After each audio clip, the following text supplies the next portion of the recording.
So what we're doing, we got so much. Tell them. We'd so rather talk. It's just not enough. We're doing griots and grits. Anybody like griots and grits? You ever have griots and grits? Not a lot of people have them. It's a New Orleans dish. Bobby and I got to go down to New Orleans for road tasting. Ooh, we smoking. And we met a woman there.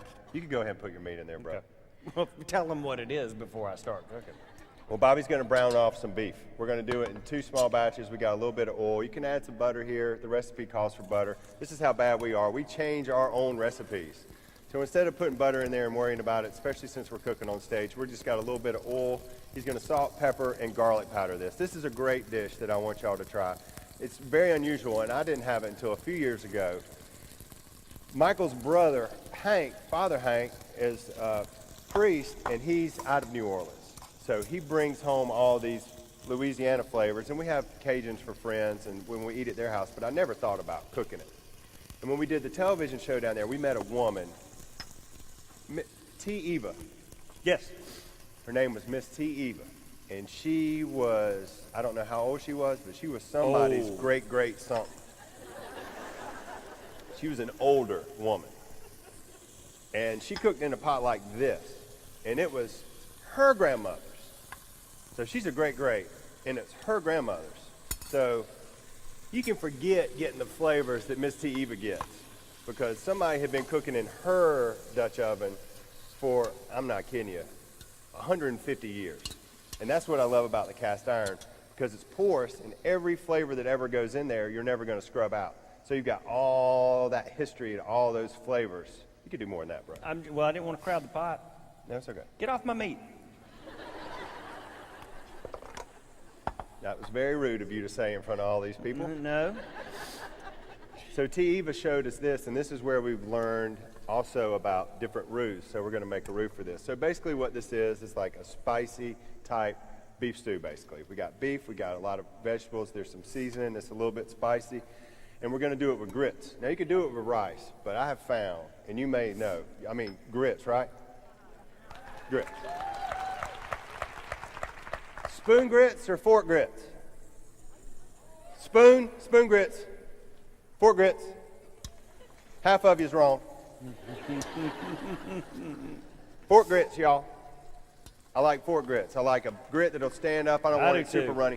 People that say grits are horrible, they get wallpaper paste that's runny, and that's not a real grit. Grits are a very blank canvas. Yeah. They're a super blank palette. You really have to add to them. And what makes good grits really good is a lot of cream. A lot of butter. And a lot of butter. And depending on what you're going to do, a lot of cheese too. So I love grits, but I really love brown gravy on grits. So we're serving our griots with grits. It's super good. You can make it. You can eat this for breakfast. You can eat it for dinner. You can eat it for lunch. So Bobby's going to brown this off, and we're going to make a roux for this. Now, roux is what? Just a little bit. Medium high. Go to medium high. It's chill. No. No, we want it kind of crusty because anything that sticks, that's where the goods are. If it's not good, it's my brother's fault. No, it'll be good. Well, it takes about 6 hours to cook, so realistically, none of y'all or me is ever going to taste this, so it really doesn't matter. We've already got some that's already ready. No, we've got some that's ready already. But this is a slow cook thing. And this time of year, too, is my favorite. They said, here's some things that we like. What would y'all like to cook? And we chose this because it's fall time. It's cold here. Like, at home, Halloween, it's going to be 85 degrees. But it's like, Savannah stays hot, which is nice in February, but a change of season is nice.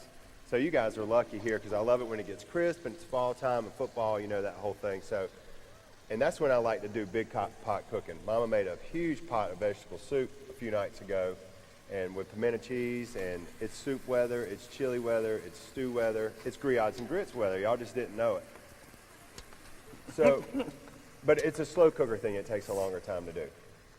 So we're going to do a roux with this. Now, a roux is, it's funny, a roux is the basis for 3 of the classic French sauces. Now, I know so much about that I can't tell you what those 3 sauces are, but rest assured they're a uppity sauce, type stuff.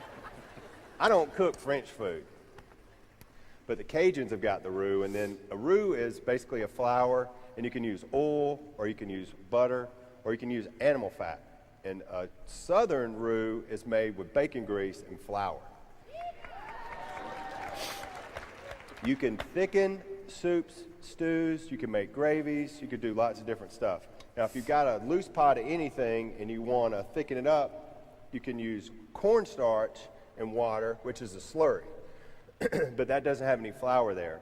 It doesn't have any flavor. The flour and the browning of that flour with whatever the animal fat is, that's what gives it's a thickening flavor boost for other stuff. So we're going to do a traditional roux here today, but since Bobby's got all this beef fat, I'm going to use beef fat when I make my roux. So we've got a roux that's going in here, and then it's just a bunch of other stuff that we dump in there. I'm going to have some fat It's for you brown. momentarily. Yeah.